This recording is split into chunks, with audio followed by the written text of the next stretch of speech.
In 2023, I managed to play and finish almost 50 games, spanning games from many different genres and generations, and in this video I'll share with you every single game that I finished throughout the year. The first game I finished in 2023 was Star Ocean 2, and had I known a remake of the game would be released later in the year, I would probably have waited, but back then the remake hadn't been announced yet. I played the PlayStation version of the game via MiSTer FPGA, and I absolutely loved it. We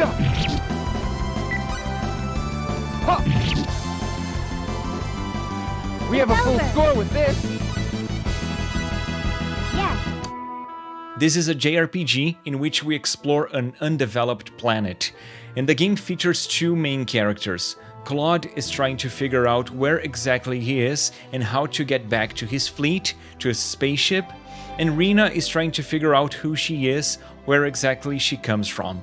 Star Ocean 2 has great graphics for its time, an amazing soundtrack, and the story, at least for me, was very engaging. The battles are random, but the combat flows in real time, and the game took me about 25 hours to finish, and I highly recommend it. Looks like we won! Then I played Vengeful Guardian Moonrider on the PlayStation 5.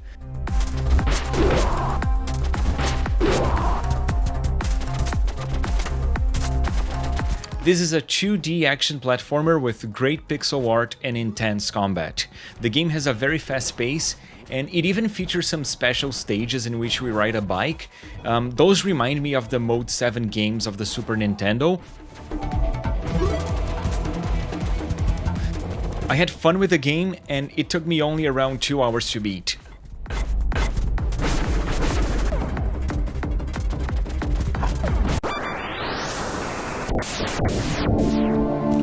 Then I played Forspoken on the PlayStation 5, and this game was heavily criticized, but I think it's an okay game.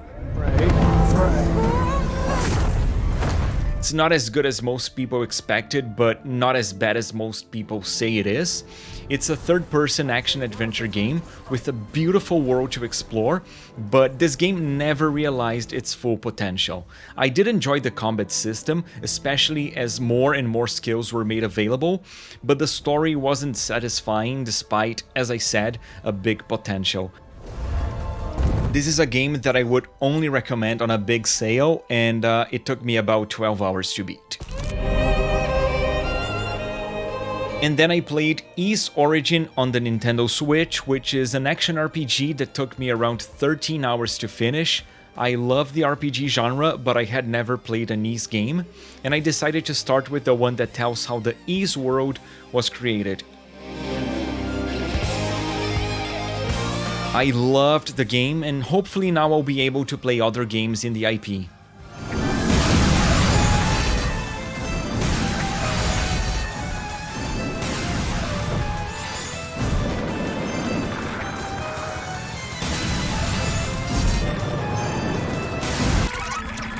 Check this out! And then I played HiFi Rush on PC, and this game is amazing. Let's rock! I finished it in around 11 hours, and I had a blast with this game. The art style of the game is fantastic, and it's crazy that the developers were able to properly mix action and adventure in third person with rhythm. I highly recommend this game, and I really hope that one day it gets a physical release. And now let me talk about the first game I played from start to finish with my daughter, Yoshi's Crafted World. This game is lots of fun and also a great introduction to 2D platformers for kids. Co-op works really well, and the art direction of this game is amazing. I love paying attention to the crafts in the stages because they really feel like something that my daughter could have actually built.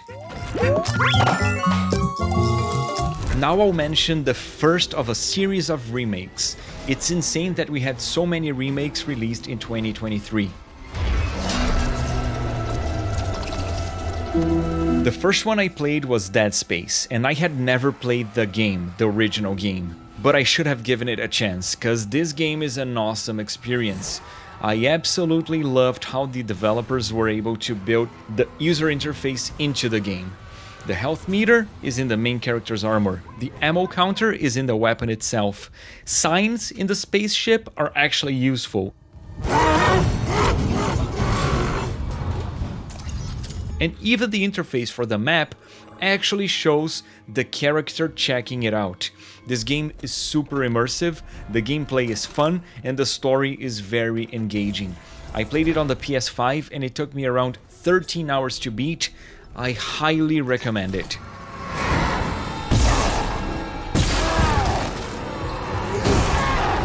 And then I went to a totally different type of game. Kirby's Return to Dreamland Deluxe. This is a remake/remaster that is really cute and also lots of fun to play, honestly. It's an easy game, but it's engaging, it's charismatic, and it's also short. I beat it in around 6 hours of gameplay. And now, of course, another remake, Like a Dragon Ishin. This game is brilliant, it's fantastic. It really hooked me right from the start, and I loved its story, I loved its gameplay. This is actually my favorite action-adventure game of the year.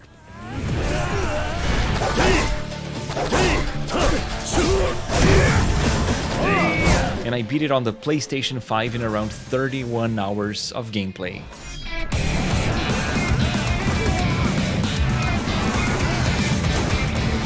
And now, another remake, of course.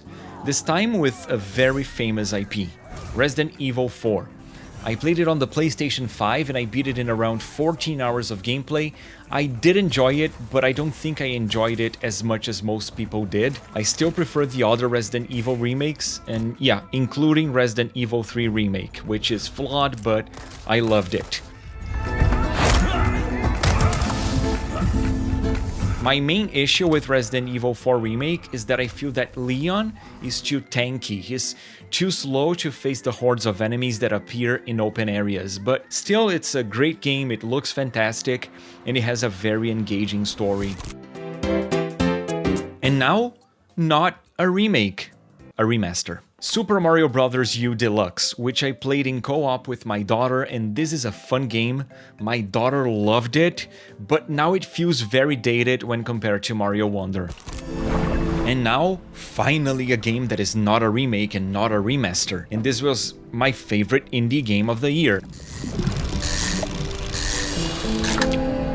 Dredge. This game is awesome. Dredge mixes psychological horror with fishing and turns that into a very engaging experience. The story is interesting and the gameplay loop is really well implemented, especially because as we progress in the game, we improve our boat, which means that areas that at first felt impossible to reach become accessible, so our sense of discovery and progress in the game is very rewarding. I beat it in around 10 hours of gameplay, playing mostly on the Steam Deck.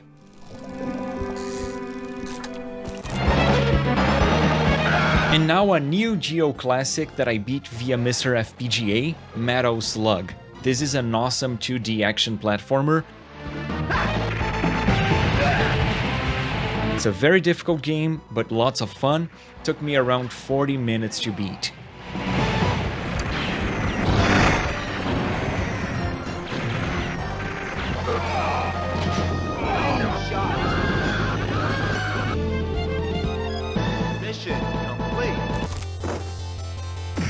And then I played the arcade version of Double Dragon, also on the MiSTer FPGA. I don't regret playing the game, but I feel like I'll never touch it again. This game is one of the very first beat-em-ups that had success. It's a very chaotic game, not properly balanced. I would recommend it for fans of the genre, but I don't plan to play it again, and it took me less than an hour to beat.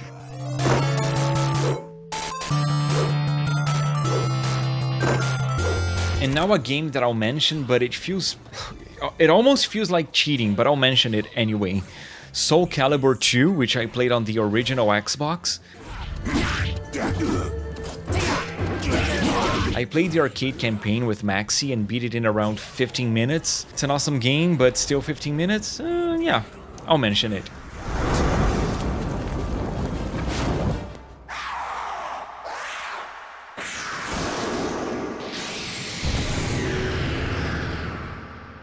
And now, a remaster of a Mario game that I love, Super Mario 3D World, which I played with my daughter in co-op. I really like this game, because to me it's basically a 3D Mario that follows a 2D Mario structure. The levels are linear, power-ups are plentiful, and the stages are fantastic. I highly recommend it.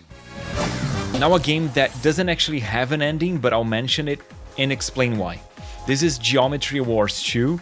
It's an amazing shooter that looks and sounds incredible, and I consider it a game that I finished because I played it enough to unlock all modes and get good enough scores in all of them. I played it on the Xbox 360 and I highly recommend it.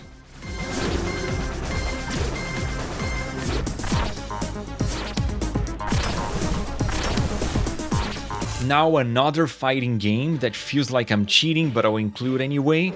Tekken 2, which I played for about 10 minutes, and that was enough for me to finish the arcade mode with Paul.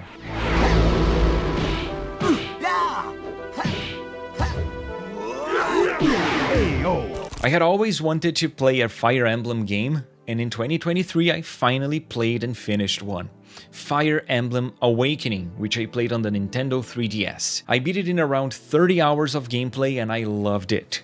I'm a huge fan of Final Fantasy Tactics, and this one really hooked me. The battle system is lots of fun, the story not as good as Final Fantasy Tactics, but still good, and I played the game with permadeath on, which meant that at times it was traumatizing, but overall, an awesome experience.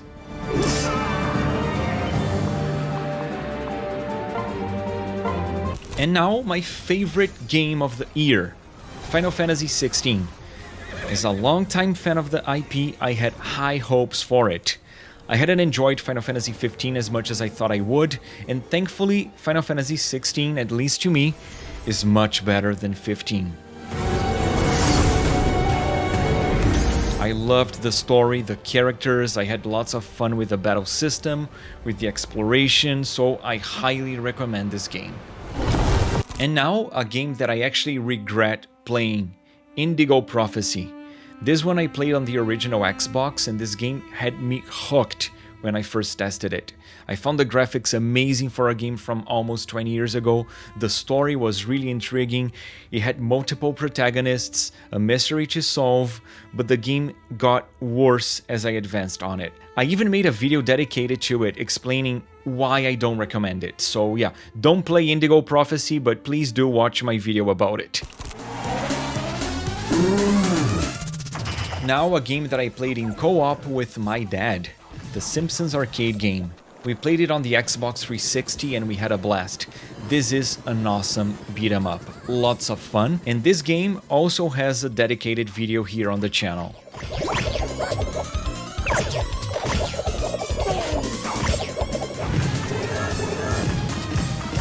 Another game that I played with my dad was Teenage Mutant Ninja Turtles arcade game. And honestly, not as good as the Simpsons game. But that's understandable. This game came before, a few years before the Simpsons game. And I felt it had a lot of the same enemies, they were super repetitive and the boss battles were way too tough, not balanced properly. Still, fun experience.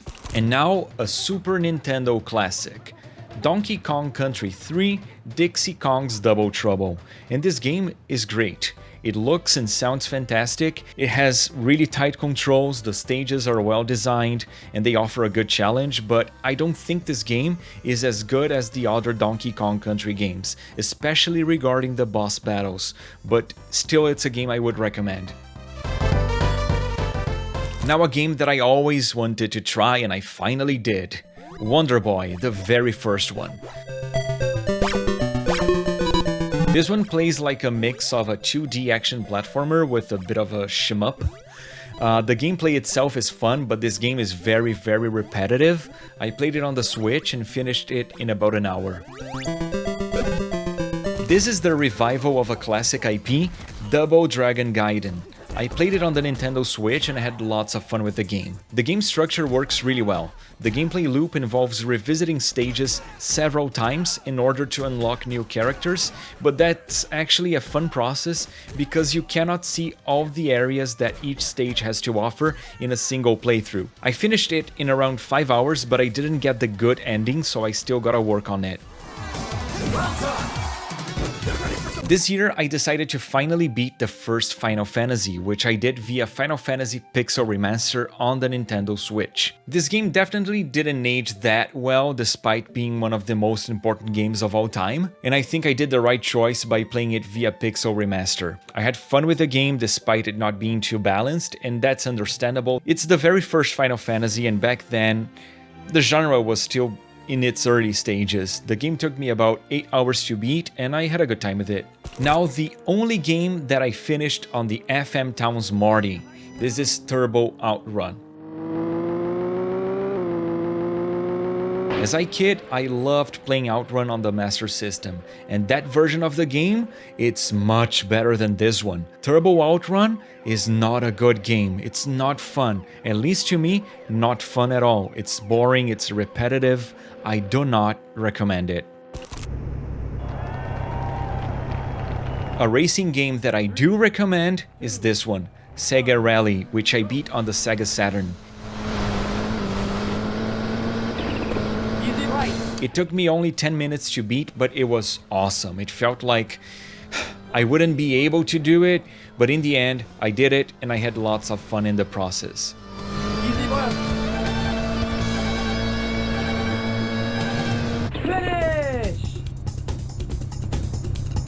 Now a 3D fighting game that actually has a 2D version, so this is Virtua Fighter 2, but on the Sega Genesis. So even though it's not in 3D, which is a big hit for a game that was built for 3D, it plays surprisingly well and it's lots of fun. This is much better than the Master System version, by the way. So this version I recommend, and I finished it with Cage in about 10 minutes or so. So another game that feels like cheating, but it's in here anyway. Now a Super Nintendo classic. This is Star Fox, the very first one. This game is so good. I finished in about an hour, and I played this game because I was doing a gameplay recording for my Super Nintendo showcase, but this game is so good that I couldn't stop playing it till I beat it. I highly recommend it.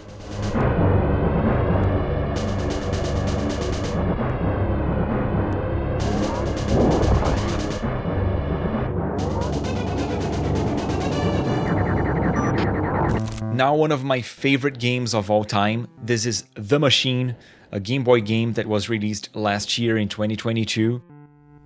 This game features more than 20 endings and I got most of them last year, but not all of them. So I played a bit more in 2023 and I plan to keep playing it in 2024 because this is an awesome game and I want to see all the endings. I highly recommend it.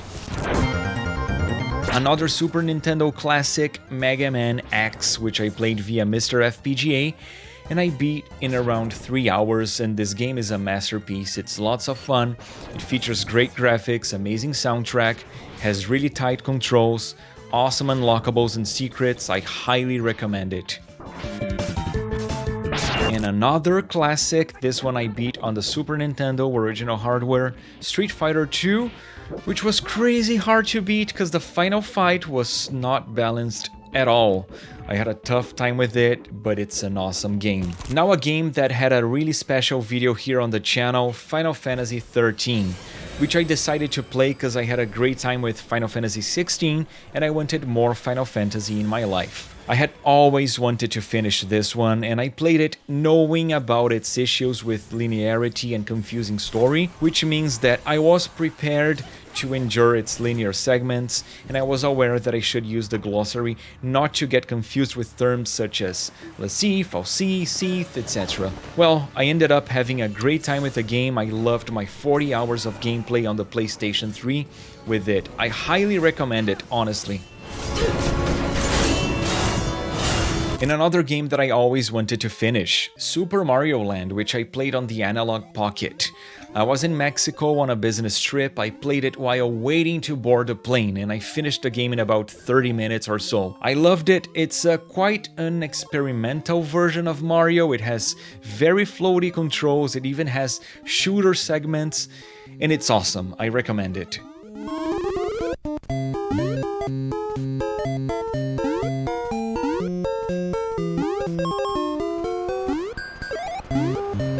And now a game that features a hero that most people love, including me. This is Spider-Man 2, a great PS5 game. I finished it in around 13 hours of gameplay, which for me was great. I feel that a lot of games nowadays are bloated. They are way too long and for bad reasons, such as boring side quests. With Spider-Man 2, I focused on the main quests, the main story, and the game was engaging from start to finish. It has an amazing story, it features fun gameplay mechanics, and it has cutscenes that are very well directed, that very few open world games feature. I highly recommend it. A game that I do not recommend is this one, Sonic Superstars. I played it on the PS5 and I finished it in around 4 hours. I don't plan to ever touch it again. The levels are uninspired, very repetitive, way too long. The boss battles are awful. They are too long and they are not fun, and also they do not reward good gameplay. That's not good. And the soundtrack also was super forgettable. I almost forgot that I had to mention the soundtrack. Anyways, not a good game. Unfortunately, not a good game. One of the best games of the year was this one, at least for me, Super Mario Bros. Wonder. An amazing 2D platformer. I love the art direction of this game. It has awesome visuals, great soundtrack. In regards to audio, great dynamics, great effects. The stages are really well designed, especially in regards to the Wonder effects. Another game that I highly recommend, and this one took me about 11 hours to beat. Now a Game Boy game that I purchased for two reasons. First, because it's published by Incubate and they publish great games. And also because it was developed by a single person in Brazil and I wanted to support it. This game is Fix My Heart.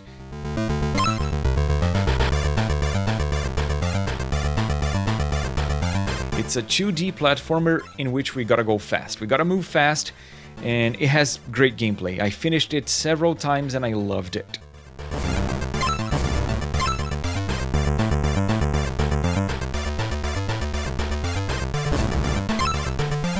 Now a great narrative-focused experience, The Devil in Me.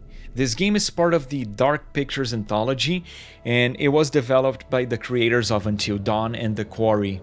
It's very engaging, it has multiple protagonists, and it focuses on decision making. I played it on the PS5 and I finished it in around 8 hours. I highly recommend it if you like games like this.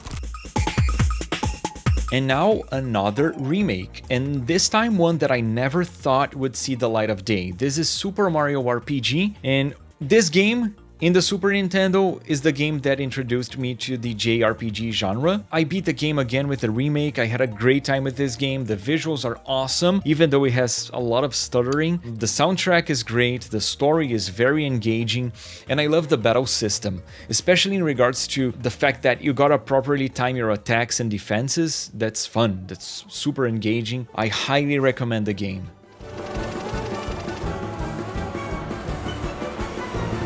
After getting frustrated with Sonic Superstars, I decided to play a classic Sonic game, one that I had never played before. This is Sonic CD, and this game I played on my JVC X'Eye, which is a super rare console that is a combo of a Sega Genesis with a Sega CD. The game is great, it has awesome graphics and soundtrack, it plays really well. I think I still prefer Sonic 1 and 2, but maybe that's nostalgia talking. But anyways, I had a great time with Sonic CD. And now I'll mention Super Mario Wonder again because I finished it twice, and this second time was in co-op with my daughter, and the co-op of this game is great, especially because when you die you don't lose a life straight away, you become a ghost, and if another player touches you, When you're a ghost, you come back to life, and this combined with the fact that players cannot bump into each other made co-op way better. It flows way better this time, and this game is great, and I had an awesome time playing it with my daughter. Now an amazing expansion. Separate Ways, the Resident Evil 4 Remake DLC. This is a great DLC, and I actually enjoy it more than the main campaign of the game. I played it on the PS5 and I beat it in under 5 hours. I highly recommend it. Now a game that I got for less than $10 on Black Friday, and I loved it. It's Tales of Iron. This game is so good. It's a 2D platformer with a really engaging story. It's super charismatic, even the dialogues are unique, and in terms of gameplay, it focuses on exploration and mainly combat, and everything flows really well in the game. I beat it on the Series X in 6 hours and a half, and I highly recommend it.